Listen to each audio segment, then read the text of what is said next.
अकारण करुणावरुणालय भक्तवंचा कल्पतरू तडिदित विनंदित पीतांबरधारी तवस्मधारी गजचंद्रधारी असणारा देवादिदेव महादेव त्या भगवान परमात्म्याच्या असीम कृपाशीर्वादाने त्या भगवान परमात्म्याच्या जी लीला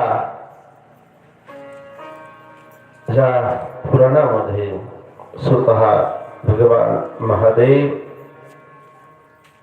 माता पार्वतीला ज्या लीला सांगतात ना, ते पुराण म्हणजे श्री शिवमहापुराण. आज आपण या श्री शिवमहापुराणाच्या कथेला आज विराजमान झालेलो. कारण जन्मांतरेण भवेत पुण्यम तदा शिवपुराण नभेत. अनेक जन्माचं पुण्य उदयाला येतं त्यावेळी